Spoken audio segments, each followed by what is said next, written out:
नाज़रीन, थाणे बुलाखान ऐं भरपासे में तूफ़ानी बरसात सवें कुटुंब बेघर करे छॾिया आहिनि, जॾहिं त वहार न थियण सबबि मुतासिर मारोड़ा अज़ाब वारी ज़िंदगी गारण ते मजबूर आहिनि। तफ़सील इन रिपोर्ट में।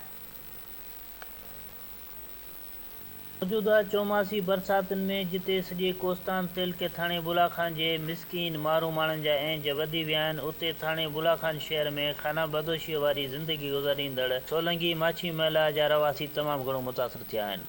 खाना बदोश सोलंगी माछी महिला जे रवासियुनि जूं कखायूं जुगियूं सख़्तु बरसात में किरी पट पइजी वियूं आहिनि। हू का बि इमदाद न थियण सबबि सख़्तु मुश्किलातुनि जो शिकार आहिनि। सोलंगी माछी महिला जे रवासियुनि धरती टीवी न्यूज़ सां पंहिंजा वीचार वंडींदे चयो आहे त 2 ॾींहं थियूं था, 3 ॾींहं नेराना पिया आहियूं। बरसाति असांजो बुरो हाल करे छॾियो। न असांजो घर ठहियल आहे, न ॿियो ठहियल आहे। तूरिलो ठाहियो हुयूं, सो पियो वहे, को थो मिले, कुझु बि साईं को थो मिले असांखे। घर जी हाणे मिले मोला, इहे ॾींहं ॾींहं कटियूं पिया। ग़रीब आहियूं असां त कुझु खपे, ॿियो न ॾींहुं राशन ॾींहुं जेके असांजा सना सना बचा आहिनि उहे खाइनि।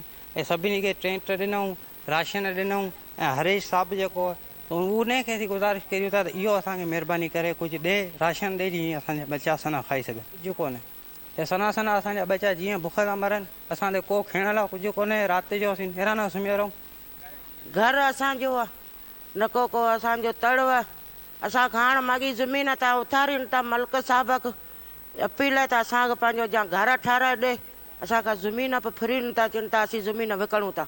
असांजा घर न आहिनि, न मींहुं असांखे छॾे थो, न ॿियो खाधो असांखे मिले थो, कुझु असांखे कोन थो मिले। सफ़ा ॿुधे, असां त सॼी दुनिया में सामान विराए वियो आहे, ठीकु आहे।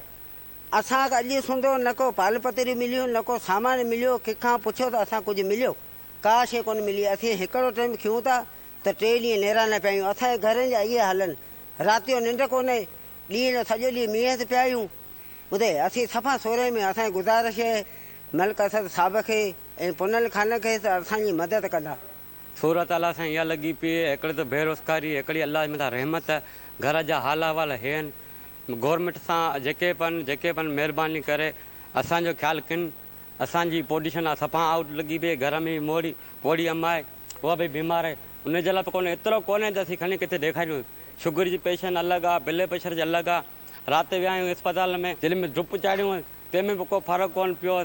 हाणे लिखियो ॾिन मेडिकल अस्पताल ॿाहिरियूं दवाऊं, त असां पैसा ई कोन थियनि। त महिरबानी गवर्नमेंट सां अपील, मलिक साहिब सां अपील, जेको बि कुझु वधीक न त पोइ बि असांखे एतिरो राशन कटो ॾियो या को तंबू कटो ॾियो, अव्हांजी महिरबानी थींदी। त कैमरामैन फवाद ख़ासि के लिए सां गॾु अयाज़ सिंधी, धरती टीवी।